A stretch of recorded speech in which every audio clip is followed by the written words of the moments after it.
नमस्ते, स्वागत है आपका हमारी नई वीडियो में। तो इस वीडियो में हम देखेंगे यूज़ रेफ रिएक्ट हुक।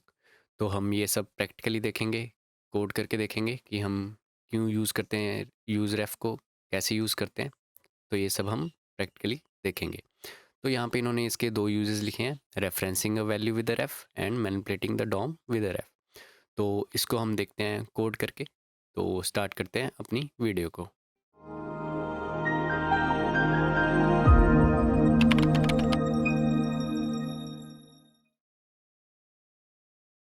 हम आ चुके हैं अपने वीएस कोड में। तो यहाँ पे मेरे पास रिएक्ट ऐप खुली हुई है और यहाँ पे मेरे पास ऐप कंपोनेंट है जो कि एक बेसिक कंपोनेंट है। तो यहाँ पे मैंने एक स्टेट ले रखी है और यहाँ पे मेरे पास इनपुट है जिसमें हम वैल्यू दे रखी है नेम एंड सेट नेम कर रहे हैं E dot target dot value और यहाँ पे अपना नेम प्रिंट करवा रहे हैं। तो अगर हम यहाँ पे नाम लिखें कॉन्स्ट तो हमारे पास नीचे कॉन्स्ट आ रहा है। तो अगर मैं चाहता हूँ कि मेरे पास नीचे आए कि मैंने कंपोनेंट कितनी बार रेंडर किया है, तो बेसिकली हम क्या करेंगे, हम एक डिव लगाएंगे और इसमें लिख देंगे आई रेंडर्ड एक्स टाइम्स। तो यहाँ पे एक्स में हम लगा देंगे वैल्यू को। तो अभी हम ऊपर क्या करेंगे, एक यूज डेट लेंगे। तो यहाँ पे रेंडर काउंट एंड यहाँ पे सेट रेंडर काउंट। तो अब इसको हम यूज स्टेट में डाल देंगे एंड यहाँ पे वैल्यू कर देंगे 0 एंड यहाँ पे हम यूज इफेक्ट यूज़ कर लेंगे और इसके अंदर एरो फंक्शन और यहाँ पे हम कर देंगे सेट रेंडर काउंट और इसके अंदर प्रीवियस रेंडर काउंट एंड इसकी वैल्यू को हम सेट कर देंगे प्रीवियस रेंडर काउंट +1। तो बेसिकली हम ऐसे करेंगे। तो अब होगा क्या, यहाँ पे भी हम वैल्यू डाल देंगे रेंडर काउंट। तो अभी हम सेव नहीं कर रहे क्योंकि होगा क्या, जब भी हमारा ये वैल्यू चेंज होगी तो ये हम फिर से एक बार री रेंडर करेगी हमारे कंपोनेंट को। तो स्टेट जब भी चेंज होती है तो वो री रेंडर करती है हमारे कंपोनेंट को। तो ये बार बार चलता रहेगा और हम इन्फिनाइट लूप में फंस जाएंगे। तो हम इसके लिए यूज स्टेट को यूज़ नहीं कर सकते। तो अब काम आएगा हमारे पास यूज़ रेफ। तो यूज़ रेफ एक बार डॉक्यूमेंटेशन में चलते हैं और देख लेते हैं। तो इसको भी के लिए कमेंट कर देते हैं। तो हमारे पास ये देखिए, by using a ref you ensure that you can store information between rerenders unlike regular variables which reset on every render. तो हम स्टोर कर सकते हैं इन्फॉर्मेशन को यूज़ रेफ में, जो कि हमारे पास परसिस्ट करेगी री रेंडर्स के बीच में and changing it does not trigger a rerender. अगर हम चेंज कर रहे हैं अपने यूज़ रेफ वेरिएबल को तो ये री रेंडर ट्रिगर नहीं करेगी। तो हमारे पास ये इन्होंने बताया हुआ है। तो अब इसको हम यूज़ करके देखते हैं कि हम कंपोनेंट को कितनी बार रेंडर कर रहे हैं। तो उसके लिए हम यहाँ पे इंपोर्ट कर लेंगे यूज़ रेफ। तो हम यहाँ पे आएंगे और यहाँ पे कर देंगे यूज़ रेफ और ये हमारे पास सिंगल वैल्यू रिटर्न करता है। तो यहाँ पे सिंगल वैल्यू एंड ये हमें रिटर्न करता है एक ऑब्जेक्ट जिसमें एक सिंगल प्रॉपर्टी होती है करंट, जो कि हमने सेट की है 0 के इक्वल, जो कि यहाँ पे हमने सेट की हुई है। तो हम इसको यूज़ कर सकते हैं। तो यहाँ पे आते हैं और यूज़ इफेक्ट यूज़ करते हैं और इसके अंदर हम कर देंगे रेंडर काउंट डॉट करंट और इसको हम अपडेट कर देंगे रेंडर काउंट डॉट करंट +1। तो हमने ये कर दिया। अब इसको हम नीचे यूज़ कर सकते हैं। तो इसको हम हटाते हैं और यहाँ पे कर देंगे render count dot current. Save करेंगे तो हमारे पास आई रेंडर्ड 0 टाइम एंड यहाँ पे आ रहा है। तो फर्स्ट टाइम हमारे पास ये एक टाइम रेंडर हो गया होता है। तो यहाँ पे हम 1 कर देंगे इसकी डिफ़ॉल्ट वैल्यू को। तो अगर हम सेव करें तो यहाँ पे 1 आ रहा है। बट अगर मैं फर्स्ट टाइम लिखूँ तो हमारे पास सीधा 3 आ रहा है, फिर 4 5 6 7।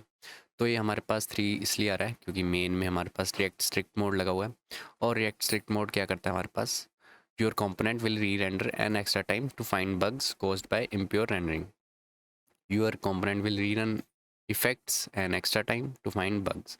तो ये इसकी वजह से हो रहा है। तो अगर हम इसको अभी के लिए कमेंट कर दें और सेव करें और ऐप में चलते हैं और इसको हम अब रिफ्रेश करते हैं तो 1 टाइम एंड अगर मैं सी लिखूँ तो 2 टाइम्स एंड ये अब हमारे पास सही से चल रहा है।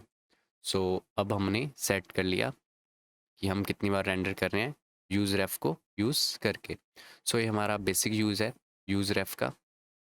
तो यूज़ रेफ क्या करता है, हमारे पास प्रीवियस वैल्यू को परसिस्ट करता है डिफरेंट रेंडर्स के बीच में एंड ये जब इसकी वैल्यू हम चेंज करते हैं तो ये री रेंडर नहीं करता हमारे कंपोनेंट को। तो ये हमारे पास बेसिक यूज़ केस था यूज़ रेफ का। अब हम सेकंड यूज़ केस देखते हैं। तो हमने ये वाला यूज़ केस देखना है, manipulating the DOM with a ref.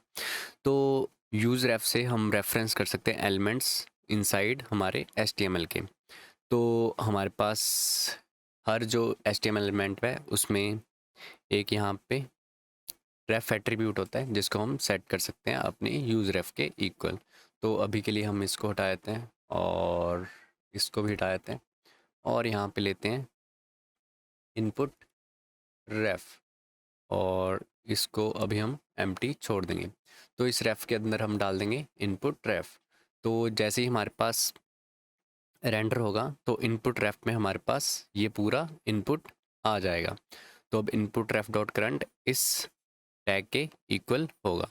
तो अब मैं क्या चाहता हूँ, यहाँ पे मेरे पास एक बटन है जिस पे क्लिक करके मेरे पास फोकस हो जाए इस इनपुट में। तो यहाँ पे हम एक बटन बनाएंगे, बटन, और इसमें लिख देते हैं फोकस और यहाँ पे ऑन क्लिक इवेंट लगा देंगे फोकस। फोकस फंक्शन दे दिया हमने, तो यहाँ पे फंक्शन लगाते हैं फोकस। और इसके अंदर सबसे पहले मैं आपको दिखाता हूँ कि इनपुट रेफ में आ क्या रहा है हमारे पास।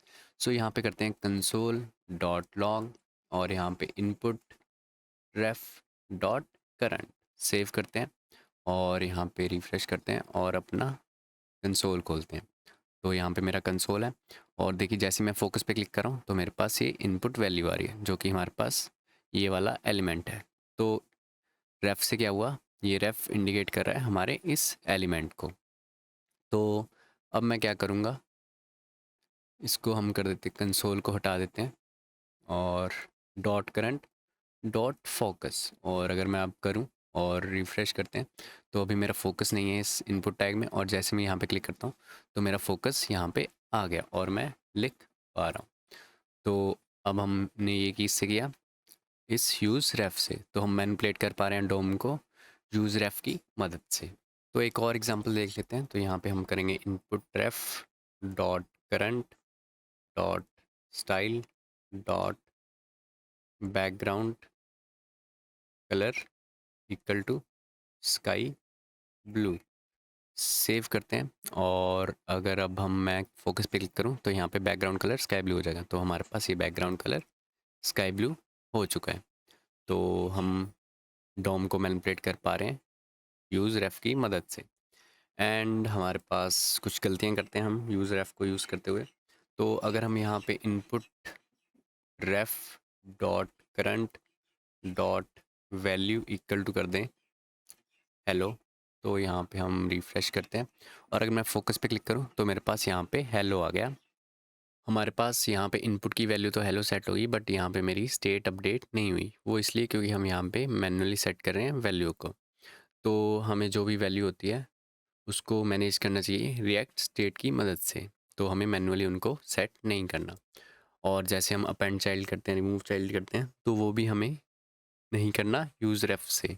तो उसको भी हमें रिएक्ट से मैनेज करना है या जेएसएक्स से मैनेज करना है।